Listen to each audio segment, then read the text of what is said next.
يا أيها الذين آمنوا إن تتقوا الله يجعل لكم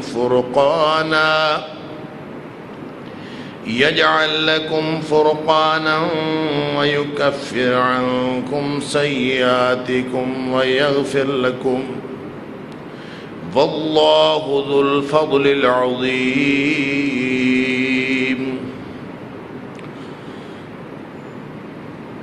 اے ایمان کا دعویٰ کرنے والو، اگر تم اللہ کا تقوی اختیار کر لو تو اللہ تعالیٰ تمہیں حق اور باطل میں فرق کر دینے والی بصیرت عطا فرما دے گا، اور تمہاری برائیاں بھی تم سے دور کر دے گا، اور تمہارے گناہ بھی بخش دے گا۔ واللہ ذو الفضل العظیم، اس لیے کہ وہ ہے ہی بہت بڑے فضل والا اور رحمتوں والا۔ صدق اللہ العظیم۔ اللہ کے فضل اور اس کی رحمت سے ہم نے حسب توفیق رمضان کے مہینے میں اللہ کی رحمتیں سمیٹنے کی کوشش کی۔ اللہ تعالی ہماری ساری کاوشیں قبول فرمائے۔ اس میں جتنی بھی کوشش ہوئی، چاہے رمضان کے روزے تھے یا راتوں کا قیام تھا یا تلاوت قرآن یا دعائیں التجائیں، جو کچھ بھی تھا، ساری کی ساری نیکیاں اس پورے مہینے کا یہ جو پورا پیکج ہے، اس کا مقصد اصل میں ایک تھا، اور یہ اسی لیے ہماری زندگیوں میں بار بار آتا ہے کہ تاکہ ہم اس مقصد کو حاصل کر لیں، اور مقصد اس کا یہ ہے لعلکم تتقون۔ یا ایھا الذین آمنوا کتب علیکم الصیام کما کتب علی الذین من قبلکم لعلکم تتقون، تاکہ تم میں تقوی آ جائے۔ اس کی وجہ یہ ہے کہ کامیابی ملنی ہی نہیں جس کے اندر تقوی نہیں ہوگا۔ کامیاب ہوگا ہی صرف وہ جو متقی ہوں گے، اور تقوی انسان کے دل میں داخل کرنے کے لیے، انسان کی زندگی میں تقوی آنے کے لیے ساری عبادات کردار ادا کرتی ہیں۔ انسان نماز پڑھے تقوی آتا ہے، انسان اللہ کے حقوق ادا کرے تقوی آتا ہے، انسان حقوق العبادت ادا کرے تقوی آتا ہے۔ پوری کی پوری بندگی، یا ایھا الناس اعبدوا ربکم الذی خلقکم والذین من قبلکم لعلکم تتقون، عبادات کے سارے کام کرنے سے تقوی آتا ہے، لیکن ان تمام امور میں سے جو سب سے بڑا ذریعہ ہے تقوی کا، وہ روزہ ہے، کیونکہ تقوی کا مطلب ہے اللہ کی ناراضگی سے بچنا اور اللہ کی رضامندی حاصل کرنا۔ اسی کا احساس، اسی کا عمل، اگر یہ بات انسان کے فکر اور عمل کا حصہ بن گئی کہ میں نے ساری زندگی اللہ کی ناراضگی سے بچنا ہے، اور کوئی ایک حرکت بھی مجھ سے ایسی سرزد نہ ہو جائے جو اللہ کی ناراضگی کا باعث بن سکتی، اور کوئی ایک چھوٹے سے چھوٹا کام ہونے سے رہ نہ جائے جو اللہ کی رضامندی اور خوشنودی کا باعث بن سکتا ہے، اسی احساس، اسی فکر، اور یہی فکر جب عمل میں ڈھل جائے اور فکر اور عمل انسان کی زندگی کا حصہ بن جائے تو اس کا نام تقویٰ ہے۔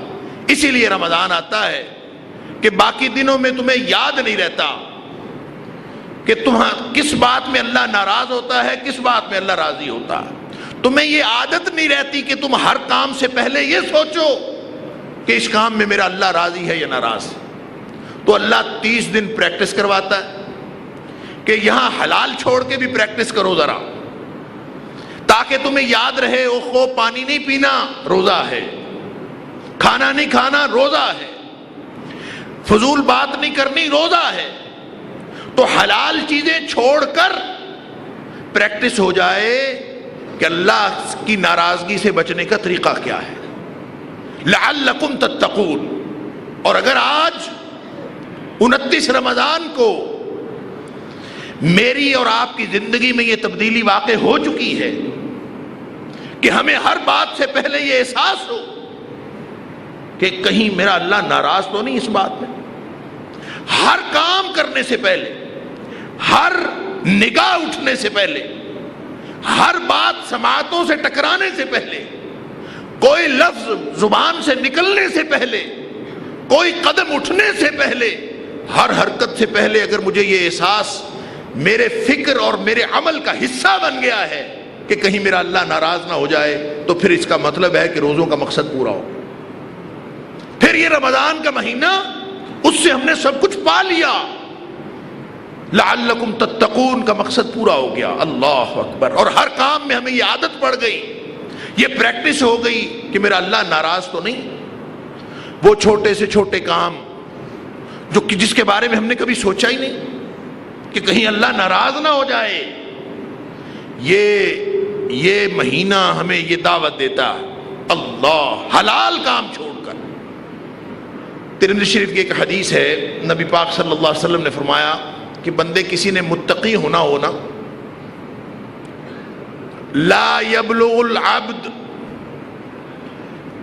ان يكون المؤمنین ان يكون من المتقین، اور ایک روایت میں لا يبلغ عبد درجۃ المتقین، کوئی شخص متقیوں کے درجے کو پہنچ ہی نہیں سکتا اس وقت تک حتی یدع ما لا باس به حذرا مما به باس، جب تک کہ وہ ایسے کام بھی چھوڑنا شروع نہ کر دے کہ جن کاموں میں کوئی حرج ہی نہیں ہے، جن کاموں میں کوئی حرج نہیں وہ بھی چھوڑنا شروع کر دیتا ہے اس ڈر سے کہ کہیں مجھ سے اللہ کی ناراضگی والا کوئی کام نہ ہو جائے.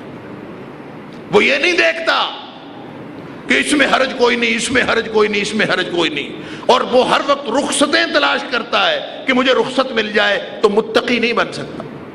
متقی اگر بننا ہے تو پھر یہ دیکھنا پڑے گا کہ ہر وہ بات جس میں شک اور شبہ ہو کہ کہیں میرا اللہ ناراض تو نہ ہو جائے. تو فرمایا متقیوں کے درجے کہ وہ پہنچے گا جو ایسی باتیں بھی چھوڑنا شروع کر دے جس میں کوئی حرج نہیں ہے، لیکن وہ چھوڑتا اس ڈر سے ہے کہیں حرج والے کام مجھ سے نہ ہو جائیں، کہیں کوئی گناہ والا کام مجھ سے سرزد نہ ہو جائے. اس ڈر سے وہ ایسے کام بھی چھوڑ دیتا ہے جس میں کوئی حرج نہیں ہوتا. ہم تو مسئلے پہ فتوے پہ فتویٰ، فلاں مولوی کا فتویٰ ہے اور بس فتویٰ مل گیا، کوئی حرج نہیں. سن لیجئے، نئی نئی باتیں، نئے نئے کاروبار، نئی نئی چیزیں، نئی نئی پروڈکٹس آتی ہیں. ہم مولویوں سے جا کے مسئلہ پوچھتے ہیں، مولوی اپنی اپنی سمجھ کے مطابق فتویٰ دے دیتے ہیں. نبی پاک صلی اللہ علیہ وسلم کا بھی ایک فتویٰ موجود ہے. اگر کسی نے متقی بننا ہے، اگر کسی نے تقوی کی منزل پر پہنچنا ہے، اگر کسی نے رمضان کا مقصد اپنی زندگی میں داخل کرنا ہے، تو اس کے لیے تو راستہ صاف ہے، اس کو فتوے کی ضرورت ہی نہیں ہے. فرمایا الحلال بین والحرام بین.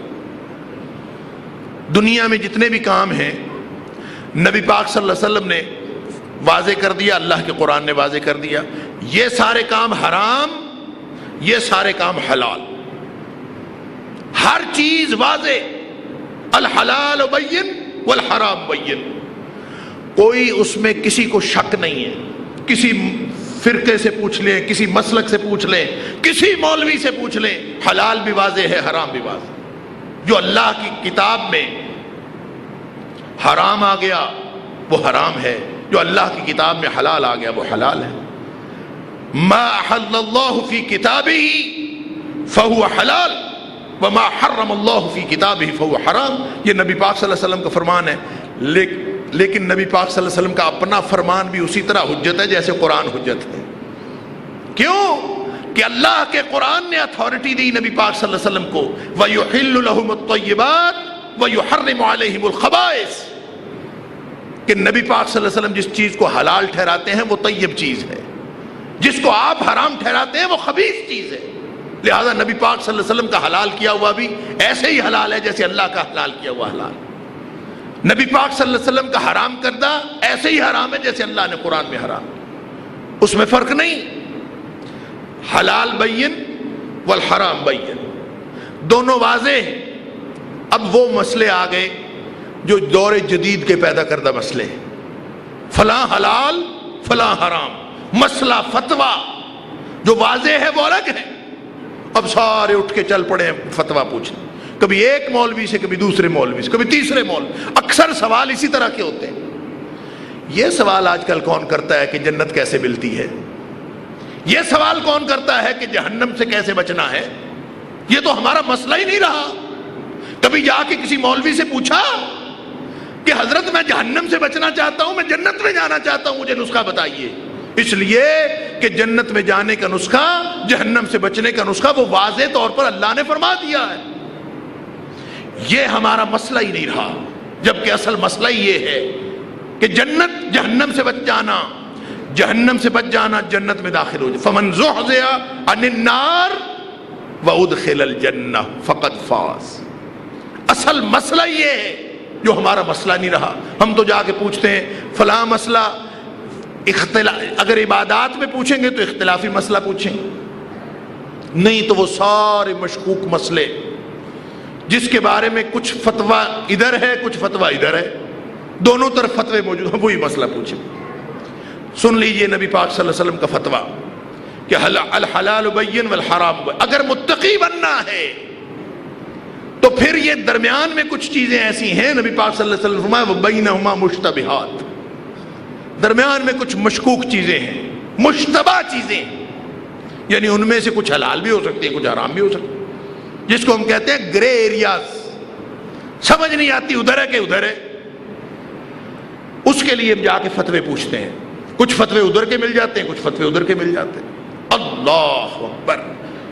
یہ کام وہ کرتا ہے جس کو اپنے دل دماغ فکر عمل کی فکر نہیں ہے، جس کو فکر ہے کہ میں نے جہنم سے بچنا ہے، میں نے جنت میں جانا ہے، اس کے لیے فتویٰ کلیئر۔ فرمایا یہ جو درمیان والا گرے ایریا ہے نا، اس کو بھی چھوڑ دو اگر جنت میں جانا ہے تو۔ جس نے اس کو چھوڑ دیا، ومن اتقى الشبہات، جو ان شبہ کی چیزوں سے بھی بچ گیا، فقد استبرأ لدینہ وعرضہ، اس نے اپنا دین بھی بچا لیا، اس نے اپنی عزت بھی بچا لی۔ اور جو ان میں پڑ گیا، من وقع فی الشبہات، اب ہے تو یہ گرے ایریا، ہے تو یہ درمیان کی مشتبہ چیزیں، لیکن فرمایا جو اس میں پڑ گیا وہ ایسے ہے جیسے حرام میں پڑ گیا۔ من وقع فی الشبہات فقد وقع فی الحرام۔ اب کیا ضرورت رہ گئی اس کے بارے میں فتویٰ پوچھنے کی؟ لہذا اگر متقی بننا ہے، اگر اللہ کی ناراضگی سے بچنا ہے اور اللہ کی رضامندی حاصل کرنا ہے تو کوئی کنفیوژن نہیں ہے، کسی مسئلے میں اختلاف نہیں۔ جن مسائل میں اختلاف ہے، جن مسائل میں شبہ ہے، وہ اس لیے چھوڑ دینے ہیں کہ کہیں میں ایسی چیز میں نہ پڑ جاؤں جس میں حرج ہے۔ اگر اس کو چھوڑے گا تو متقی بن جائے گا۔ اسی کی پریکٹس ہماری ہوئی۔ اگر ہماری زندگی، اس کا منہج اور اسلوب یہ سیٹ ہو گیا ہے کہ اب انشاءاللہ باقی زندگی اسی طرح سے گزرے گی کہ اللہ ہم ہر وقت تیری ناراضگی سے بچنے کی کوشش کریں، اور اللہ ہم ہر وقت تیری رضامندی حاصل کرنے کی کوشش کریں گے۔ اگر یہ ہماری زندگی کا مطمع نظر ہو گیا ہے تو اللہ کے فضل سے خوشخبری ہے اللہ کی طرف سے اور اللہ کے رسول صلی اللہ علیہ وسلم کی طرف سے کہ آج ہم متقی بن گئے، اور جو متقی بن گیا اس کے لیے خوشخبریاں ہی خوشخبریاں۔ فرمایا سب سے بڑی خوشخبری تو اس کے لیے یہ ہے کہ ان للمتقین جنات و نعیم، ان المتقین فی جنات و نعیم، ان للمتقین مفازا۔ کامیابی تو انہی کو ملنی ہے۔ کہیں فرمایا اولئک علی ھدی من ربہم واولئک ھم المفلحون، یہی کامیاب ہے، اور کس نے کامیاب ہونا؟ کامیابی تو انہی کا مقدر ہے، جنت انہی کے لیے ہے۔ تو پھر دنیا کائنات کی ساری نعمتیں، ہمارے تو اپنے مسائل ہیں، کسی کا کاروبار کا چکر ہے، اللہ اکبر، خواہشیں ساتھ لگی ہیں، اللہ کدھر جائیں؟ شہوات لگی ہیں، خواہشات لگی ہیں، احتیاجات لگی ہیں، ضرورتیں لگی ہیں، اللہ کدھر جائیں؟ اللہ تعالیٰ نے ساری ضرورتیں ایک ہی جگہ گنوا دی. سورہ آل عمران کے اندر فرمایا زین للناس حب الشہوات. ہمیں معلوم ہے، ہم نے خود ہی تو کیا ہے. زین للناس حب الشہوات، یہ جو خواہشات کی محبت ہے یہ ہم نے خود تمہیں خوبصورت بنا کے تمہارے اندر ڈال دی. کون کون سی خواہشات؟ من النساء والبنین، ہمیں عورتیں چاہیے، ہمیں بیٹے چاہیے. والقناطیر المقنطرۃ من الذهب والفضہ، ہم سب کو سونے چاندی کے پہاڑ چاہیے، خزانے چاہیے. یہ ہر ایک کا مسئلہ ہے. والخیل المسومہ والانعام والحرث، بڑی بڑی شاندار گاڑیاں چاہیے سواری کے لیے، اور چوپائے چاہیے، کھیتیاں، فصلیں، زمیندارا، اور سب کچھ چاہیے. اللہ تعالیٰ نے فرمایا ہاں ہم جانتے ہیں، ذالک متاع الحیات الدنیا، یہ دنیا کی زندگی کا سامان ہے. یہ دنیا کی زندگی کا سامان، اس کو استعمال کرنا حرام نہیں ہے، اس کو لینا جائز طریقے سے. اسلام نے ان ساری شہوات کو ختم نہیں کیا، اسلام نے ان ساری شہوات کو چینلائز کیا، راستہ دیا کہ دیکھو تمہیں خواتین اٹریکٹ کرتی ہیں تو کوئی بات نہیں، نکاح کر لو، اور ایک پہ گزارا نہیں ہوتا 2 کر لو، 2 نہیں 3 کر لو، 4 کر لو، لیکن حرام کاری میں نہیں پڑنا. چینل دیا ہے، راستہ دیا. مال کمانا ہے تو کماؤ، جتنا مرضی کماؤ، لیکن حرام میں نہیں پڑنا، صرف حلال کماؤ. حلال اللہ تعالیٰ دیتا جائے، تم اس میں سے غریبوں کا حصہ نکالتے جاؤ. 2.5% تو اللہ نے مقرر کر دیا سالانہ، باقی تم خود مقرر کر لو. کتنا ہے، کیسے دینا ہے، تم یہ مقرر کر لو، اللہ تعالیٰ تمہیں عطا فرماتا جائے گا. اس کے پاس رزق اور خزانوں کی کمی نہیں ہے. اس کو استعمال کرنا اللہ کے حکموں کے مطابق، یہ اللہ نے حرام نہیں کیا. اللہ تعالیٰ فرماتا قل من حرم زینت اللہ التی اخرج لعبادہ، جو ساری دنیا کی زینتیں جب اللہ نے بنائی ہی انسانوں کے لیے ہیں تو اللہ نے حرام کب کی ہے؟ کوئی چیز حرام نہیں کی. مسئلہ اس کو ترجیح بنانے کا ہے، مسئلہ اس کو زندگی کا مقصد بنانے کا ہے. فرمایا ذالک متاع الحیات الدنیا، یہ دنیا کی زندگی کا سامان تو ہے، واللہ عندہ حسن المآب. یہ بات کبھی ذہن سے نہ نکلے اس دنیا میں رہتے ہوئے کہ اصل ٹھکانہ تو اللہ کے پاس ہے، اور اصل جو بہترین جگہ ہے وہ اللہ کے پاس ہے. اللہ رہتا میں ادھر ہوں، شادیاں میں نے کی ہیں، میں راتوں کو سوتا بھی ہوں، میں بندگی بھی کرتا ہوں. اللہ میری ساری زندگی کا نظام تو نے بنا کے دیا ہے، لیکن میرا مقصد یہ ہے کہ مجھے وہ گھر مل جائے. فرمایا قل، اے حبیب صلی اللہ علیہ وسلم ان کو بتاؤ، یہ ساری تمہاری خواہشات تمہاری اپنی جگہ، اس کے لیے اللہ نے چینل دیا ہے تمہیں، لیکن یہ ذہن سے یہ محو نہ ہو. اَأُنَبِّئُكُمْ بِخَيْرٍ مِّن ذَلِكُمْ، اگلی آیت ہے سورہ آل عمران میں، بات چل رہی ہے آگے. فرمایا یہ ساری خواہشات مل جائے تو بھی ٹھیک ہے، نہ ملے تو بھی ٹھیک ہے، مسئلہ نہیں بنانا. وجہ اس کی کیا ہے؟ فرمایا اَأُنَبِّئُكُمْ بِخَيْرٍ مِّن ذَلِكُمْ، کیا میں تمہیں بتاؤں کہ یہ ساری دنیا کی ساری خواہشیں پوری ہو جائیں نا، اگر سب کی ساری خواہشیں تو نہیں پوری ہوتی، ویسے کچھ لوگوں کی خواہشیں پوری ہو جاتی ہیں. مجھے ایک آدمی ملا اور اس نے کہا کہ میری زندگی کی کوئی خواہش ایسی نہیں جو پوری نہ ہوئی.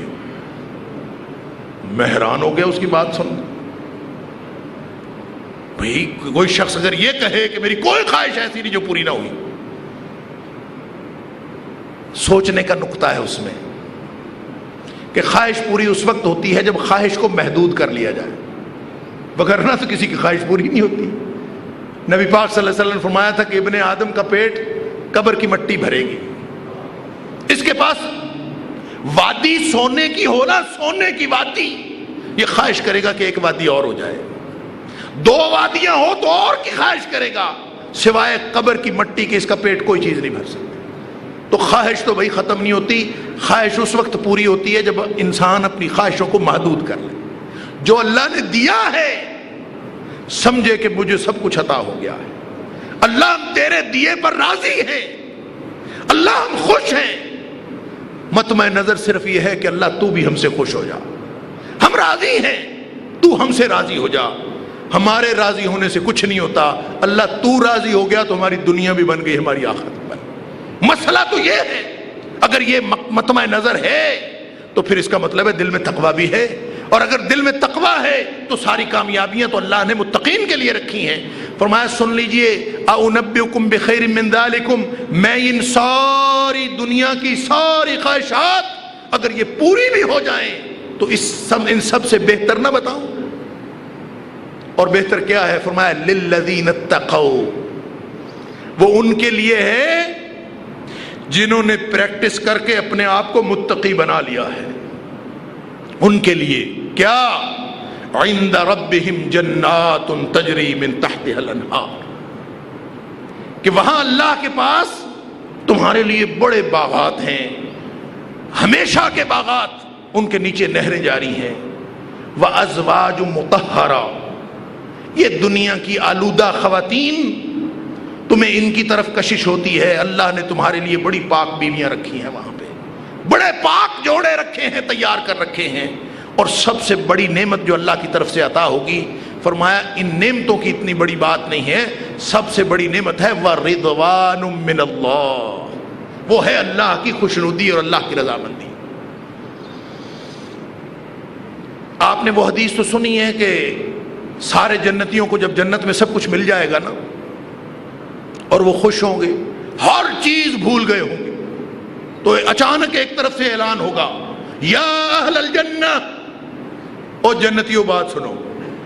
سارے جنتی متوجہ ہو جائیں گے، کیا بات؟ فرشتہ کہے گا اللہ نے تم سے ایک وعدہ کیا تھا، اللہ اپنا وعدہ پورا کرنا چاہتا ہے۔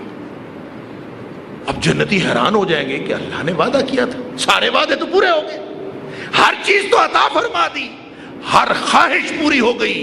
فیہا ما تشتہیہ الانفس وتلذ الاعین، ہر چیز جو لذت والی تھی وہ سب عطا ہو گئی، جنت مل گئی، جہنم سے بچا لیا، اب اور کیا چاہیے؟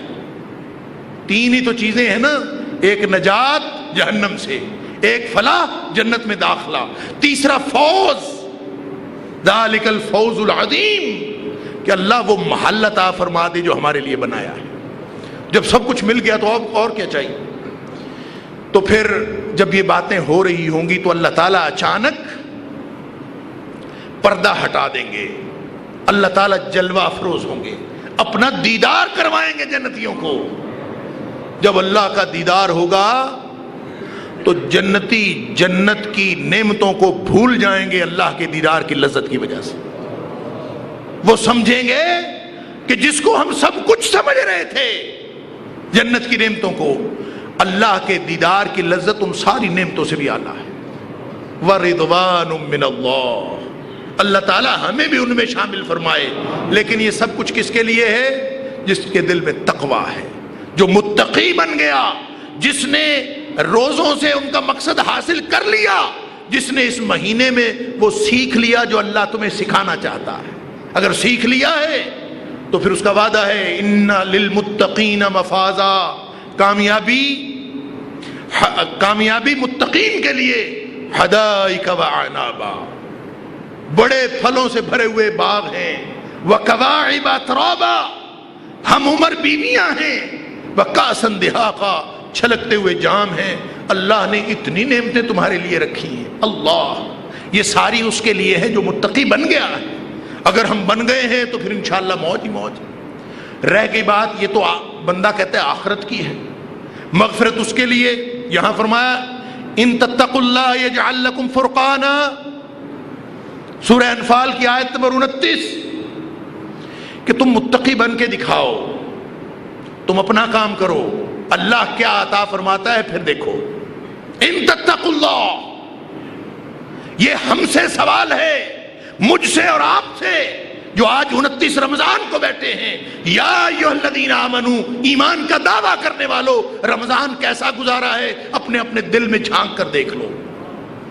ان تتقوا اللہ، اگر کہیں تقویٰ ہے، اگر کہیں تقویٰ نام کی کوئی چیز آ گئی ہے، اگر زندگی تمہاری اللہ کی ناراضگی سے بچنے اور اللہ کی رضامندی حاصل کرنے کا اسلوب بن گئی ہے، اگر ایسا ہو گیا ہے تو پھر دیکھنا اللہ دنیا میں بھی تمہیں کیا کچھ عطا فرماتا ہے۔ فرمایا یجعل لکم فرقانا، کل جب تم عید کر رہے ہوگے نا، آج تم گھر پہنچو گے نا، کل سے جو تمہاری زندگی کا آغاز ہوگا نا، وہ ویسی زندگی نہیں ہوگی جو پہلے تھی۔ یجعل لکم فرقانا، اب اللہ تعالیٰ تمہیں ایسی بصیرت عطا فرمائے گا کہ تمہیں ساری دنیا، حق اور باطل، غلط اور صحیح، اللہ تعالیٰ یوں واضح کر کے دکھا دے گا کہ لوگ شبہ میں پڑے ہوئے ہوں گے، تمہیں کوئی شبہ نہیں ہوگا۔ اللہ تعالیٰ تمہیں وہ بصیرت عطا کرے گا کہ یجعل لکم فرقانا، تمہیں چیزوں کو دیکھتے ہی پتہ چل جائے گا اس میں حق کیا ہے، اس میں باطل کیا ہے، معاملہ فہمی آ جائے گی، باتوں کو دیکھنے کا سلیقہ آ جائے گا، اور باتوں کو پرکھنے کا جانچ پڑتال کی اللہ تعالیٰ بصیرت عطا فرما دے گا، اور ایسی بصیرت فرقانا جو حق اور باطل میں فرق کر دے۔ وَيُكَفِّرْ عَنْكُمْ سَيِّئَاتِكُمْ، تمہاری مصیبتیں ساری دور ہو جائیں گی۔ اس کا ایک مطلب تو یہ ہے کہ تمہاری برائیاں دور ہو جائیں گی جو گناہ کیے تھے، لیکن اگر اس کا مطلب برائیاں دور ہونا ہوتا تو پھر اللہ تعالیٰ یغفر لکم نہ فرماتا۔ اس کا مطلب یہ ہے کہ تمہاری ساری مصیبتیں دور ہو جائیں گی، جتنی مصیبتیں تمہارے ساتھ لگی تھیں اللہ تعالیٰ یا تو ان کو آسانی میں بدل دے گا یا ویسے تم سے دور کر دے گا۔ یہ اللہ کا وعدہ ہے، تم صرف فکر کرو شرط کس بات کی ہے، اپنے دلوں کو ٹٹولو۔ ان تتقوا اللہ، کیا ہے تبدیلی آئی ہے، دل و دماغ بدلے ہیں، زندگی کا اسلوب بدلا ہے، اگر بدلا ہے تو پھر یوں سمجھ لیجئے آج کے بعد کامیابی کا سفر شروع ہو گیا ہے۔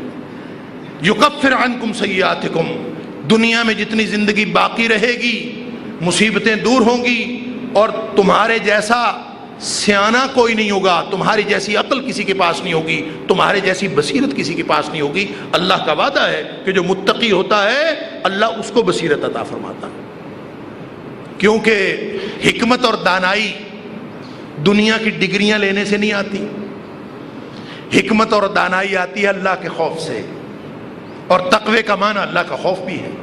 تقوی کا معنی اللہ کی ناراضگی سے بچنا ہے، اللہ کی رضامندی حاصل کرنا ہے، یہ اللہ کا خوف بھی ہے، اور جس کے دل میں اللہ کا خوف آتا ہے، رأس الحکمت مخافت اللہ، اصل دانائی وہ اللہ کا خوف۔ اس کے علاوہ اللہ تعالیٰ تقوی والوں کو کیا کچھ عطا فرماتا ہے، ایک اتنی لمبی فہرست ہے، یوں سمجھ لیجئے کہ سوائے متقیوں کے کسی اور کے لیے کامیابیاں ہیں ہی نہیں۔ اگر ہمارا خیال ہے نا کہ ہم مسلمان ہیں تو مسلمان ہو کے پھرتے رہیں، اللہ نے کسی کامیابی کا وعدہ نہیں کیا۔ مسلمانوں کے لیے کب اللہ نے وعدہ کیا کامیابی؟ کامیابی کا وعدہ کیا ہے مومنوں کے لیے یا متقیوں کے لیے؟ اور ایمان کب آتا ہے؟ ایمان آتا ہے انہی اعمال سے گزرنے سے، نمازیں پڑھنے سے، روزے رکھنے سے، اللہ کی بندگی کرنے سے۔ یہ جو بندگی کا سسٹم، یہ بندگی کا جو پیکج، خاص پیکج ہمیں ملا تھا نا رمضان، انہی میں سے گزرنے سے ایمان اور تقویٰ آتا۔ وہ پینڈو دیہاتی آئے تھے نا سورۃ الحجرات میں، اللہ نے فرمایا، انہوں نے آ کے کہا آمنا، کلمہ پڑھا ہماری طرح، اور آ کے کہا ہم مومن ہیں۔ فرمایا قل لم تؤمنوا، اے حبیب صلی اللہ علیہ وسلم ان کو بتائیے کہ مومن تمہاری جیسی بوتھیوں والے نہیں ہوتے۔ قل لم تؤمنوا، تم مومن کوئی نہیں ہوئے، ہاں ولکن قولوا اسلمنا، مسلمان ہیں، کہتے رہو اپنے آپ کو مسلمان، پھرتے رہو، کیونکہ ایمان تو داخل ہوتا ہے، محنت کرنی پڑتی ہے، زندگی لگانی پڑتی ہے، خواہشات چھوڑنی پڑتی ہیں، اس ٹریک پہ چلنا پڑتا ہے جو اللہ کی بندگی کا ٹریک ہے۔ جو اس پہ چل پڑا اور اس کا بہترین ذریعہ، اس کی بہترین صورت یہ رمضان کا پیکج ہے۔ جو اس پر چل پڑا فرمایا ولما يدخل الایمان فی قلوبکم، ایمان ابھی تمہارے دلوں میں داخل نہیں ہوا. ایمان داخل کرنے کے لیے تو اس پروسیس سے گزرنا پڑے گا. اور اگر گزرے ہیں، اور اللہ کا شکر ہے ہم تو گزرے ہیں، اور اس پروسیس سے گزرنے کے بعد بھی اگر دل میں کچھ نہیں آیا، اگر کوئی تبدیلی نہیں آئی، تو نبی پاک صلی اللہ علیہ وسلم نے فرمایا تھا من حرم خیرہا فقد حرم، جو اس رمضان کے پیکج کی برکت سے بھی محروم رہا وہ ہے اصل محروم. اللہ تعالیٰ معاف فرمائے. اور اگر یہ تقویٰ آ جائے تو سن لیجئے عزتیں اس کے لیے ہیں جس کے دل میں تقویٰ آ گیا. ان اکرمکم عند اللہ اتقاکم، عزتیں اس کے لیے ہیں. رزق تمہارا مسئلہ ہے، مشکلات تمہارا مسئلہ ہے، تو اللہ تعالیٰ نے سارے مسئلے حل کر دیے ہیں. من یتق اللہ یجعل لہ مخرجا، جو اللہ کا تقوی اختیار کر لیا، جس نے اپنا زندگی کا ٹریک چینج کر لیا، اللہ اس کی ساری مشکلات آسان کر دیتا. وَيَرْزُقُهُ مِنْ حَيْثُ لَا يَحْتَسِبُ، پھر رزق ایسی جگہوں سے آتا ہے، پھر وہ آمدنی کے ذرائع کے مطابق نہیں آتا، پھر وہ اللہ کی شان کے مطابق آتا. وَيَرْزُقُهُ مِنْ حَيْثُ لَا يَحْتَسِبُ، جو اللہ سے ڈر گیا اس کو ایسی ایسی جگہوں سے رزق ملتا ہے کہ اس کے وہم و گمان میں بھی نہیں ہوتا. مشکلات دور ہو گئیں، رزق وہاں سے ملنا شروع ہو گیا، عزتیں عطا ہو گئیں، ذلتیں رسوائیاں ختم ہو گئیں، بصیرت مل گئی، زندگی گزارنے کا اسلوب مل گیا، برائیاں دور ہو گئیں، گناہ معاف ہو گئے، جنت کا فیصلہ ہو گیا کہ جنت متقیوں کے لیے ہے. اور کیا چاہیے؟ ویسے بھی دنیا کی جتنی مشکلات، مشکل مراحل آئیں گے، اللہ تعالیٰ کا وعدہ ہے کہ وَأَنَّ اللَّهَ مَعَ الَّذِينَ اتَّقَوْا، جو تم میں سے متقی ہے، اللہ نے فرمایا سمپل از دیٹ، سادہ سی بات کہ اگر تم متقی ہو تو میں ہر جگہ پہ تمہارے ساتھ ہوں. وَأَنَّ اللَّهَ مَعَ الَّذِينَ اتَّقَوْا، پھر تمہاری مشکل ہو، تمہاری آسانی ہو، ہر جگہ پہ اللہ ان کے ساتھ ہے جن کے دل میں یہ تبدیلی آ گئی ہے، ان کے ساتھ ہے. اور جب اللہ ساتھ ہو تو پھر کوئی مشکل رہتی؟ انہوں نے کہا تھا نا پکڑے گئے، انا لمدرکون، پکڑے گئے. موسیٰ علیہ السلام کے ساتھیوں نے آگے سمندر، پیچھے سے امریکہ، اس وقت کا امریکہ انا ربکم الاعلی کہنے والا. اب کیا کریں، کدھر جائیں؟ موت ہی ہے، کچھ نہیں. انا لمدرکون. موسیٰ علیہ السلام نے کہا قال کلا، یہ نہیں ہو سکتا، یہ ہو ہی نہیں سکتا. کیوں نہیں ہو سکتا؟ بظاہر تو پکڑے گئے ہیں، بظاہر تو آگے سمندر ہے، پیچھے وقت کا فرعون ہے. فرمایا یہ نہیں ہو سکتا. کیوں نہیں ہو سکتا؟ اس لیے نہیں ہو سکتا کہ ان معی ربی سیہدین، میرا اللہ میرے ساتھ ہے، وہ راستہ نکالے گا. وَأَنَّ اللَّهَ مَعَ الَّذِينَ اتَّقَوْا، اللہ ہر اس شخص کے ساتھ ہوتا ہے جس کے دل میں اللہ کا تقویٰ ہوتا ہے. تم اپنے تقوی کی فکر کرو، اپنی زندگی کے منہج اور اسلوب کی فکر کرو، اللہ کی معیت تمہیں عطا ہو جائے گی. اور جب اللہ کی معیت عطا ہوگی تو مشکل سے مشکل صورتحال سے بھی نکالنے کا وعدہ اس کا ہے. کلا، ہو ہی نہیں سکتا. یہ اس شخص کو یقین ہوتا ہے جس کے دل میں اللہ کا خوف ہوتا ہے. اور اللہ کا خوف آ جائے تو سمندروں کا خوف نکل جاتا ہے، توپوں ٹینکوں کا خوف نکل جاتا ہے، پھر کسی اور چیز کا خوف نہیں رہتا. پھر اگر کوئی دھمکی لگائے کہ تمہیں پتھروں کے دور میں پہنچا دیں گے، اس سے کوئی خوف نہیں آتا، کیونکہ دل میں اللہ کا خوف ہوتا ہے. اور پھر آدمی کہتا ہے کلا، یہ ہو ہی نہیں سکتا. کیوں؟ ان معی ربی سیہدین، میرا رب میرے ساتھ ہے، وہ راستہ نکالے. کنویں میں پھینکا تھا نا، کنویں میں بچے کو کنویں میں پھینکا، اللہ نے بادشاہ بنا دیا. سادہ سی کہانی ہے. وہ تو کنویں میں پھینک کے چلے گئے تھے. جب دوسرا تعارف، پہلا تعارف یہ تھا کہ کنویں میں پھینکا، دوسرا تعارف کیا کہ سامنے بادشاہ کھڑا ہے. انا یوسف وہذا اخی، میں وہی ہوں جس کو تم کنویں میں پھینک کے گئے تھے. اللہ، یہ ماجرا کیا ہے؟ کہاں وہ کنعان کا کنواں، کہاں وہ مصر کی سلطنت؟ اللہ، یہ کیا ماجرا؟ نسخہ بتایا ماجرا کیا ہے. 29 رمضان کو بیٹھ کے تقوی کی باتیں کرنے والوں، دنیا چاہیے تو بھی نسخہ وہی ہے، آخرت چاہیے تو نسخہ وہی. نسخہ بتایا یوسف علیہ السلام نے کہ اللہ نے ہم پر احسان کیا ہے، قد من اللہ علینا، اللہ نے ہم پر احسان کیا ہے. اور کیا کیوں ہے؟ اس کا قانون ہے انہ من یتقی ویصبر، جو اللہ کا تقوی اختیار کرتا ہے، ہر وقت اللہ کی ناراضگی سے بچنے کی کوشش، ہر وقت اللہ کی رضامندی حاصل کرنے کی کوشش. کون دیکھ رہا تھا 7 کوٹھڑیوں کے پیچھے؟ سوائے اللہ کے تو کوئی نہیں دیکھتا تھا. اللہ کو ناراض نہیں کرنا، میرا اللہ وہ ناراض نہ ہو جائے. جب یہ مطمع نظر بن گیا تو فرمایا انہو من یتقی ویصبر، جو اس منہج پر زندگی کا یہ اسلوب بنا کر کہ میں نے ہر وقت اللہ کی ناراضگی سے بچنا، اللہ کی رضامندی حاصل کرنی ہے، جو اس ٹریک پہ چلتا ہے، اللہ کا وعدہ ہے انہو لا یضیع اجر المحسنین، ایسے محسنوں کا وہ اجر کبھی ضائع نہیں کرتا.